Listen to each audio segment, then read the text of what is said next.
So the press conference that Rudy Giuliani just had was a spectacular fiasco. So much so that Fox News is calling out lie for lie everything that Rudy Giuliani is trying to pull on behalf of Donald Trump. Take a listen in.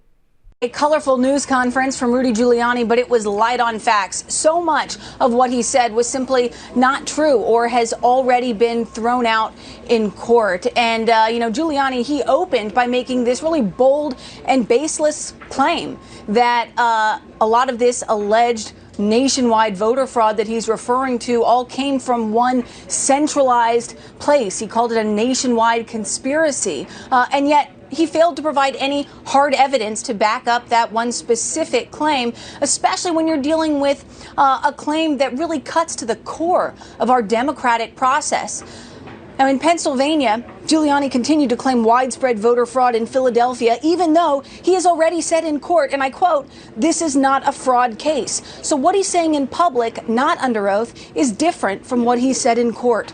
Moving on to Michigan, where the Trump campaign dropped its final federal lawsuit just this morning after two Republican canvassers in Wayne County say they now want to rescind their votes to certify the election.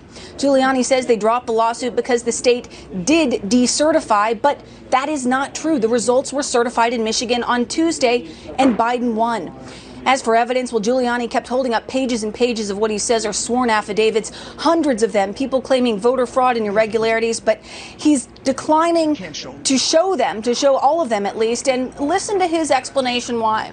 They don't want to have their lives torn apart. I can't give you all these affidavits because if I do, these people will be harassed, they'll be threatened, they may lose their job.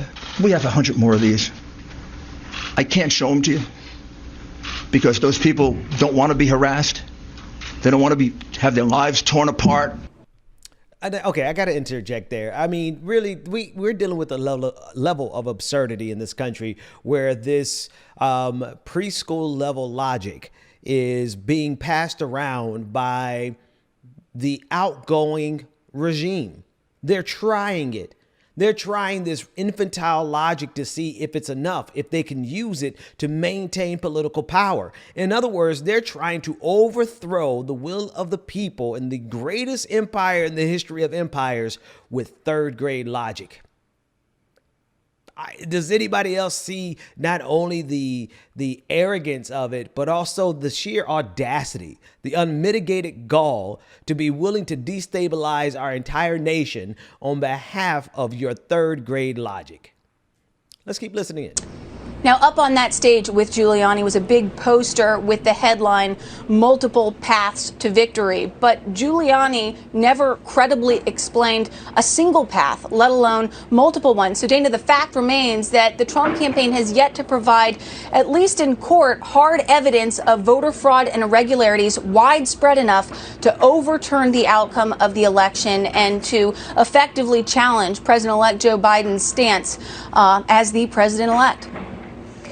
So that's the whole thing. The thing is that they're willing to try. Like, what we all see is absolutely absurd and obscene and asinine, right? There's this reckless, haphazard, bumbling their way through trying to overthrow the will of the American people. We see it as patently obvious and ridiculous what they're trying to do, but they're still trying, and they're risking it all based on a strategy that could have been put together on an episode of The Office, right? It has the intellectual depth of whatever the guy's name is from The Office. And they're willing to try to overthrow this country with that type of thinking. We're dealing with a level of confidence that doesn't realize that it is destructive, right? And this Republican, as absurd as some people think it is, I agree it is absurd, but just because it's absurd doesn't mean that they're not actually trying. They could actually be as ignorant as the worst case scenario suggests they could be. In other words, the worst case scenario with this group of Republicans really says that they will burn this country to the ground in order to maintain political power.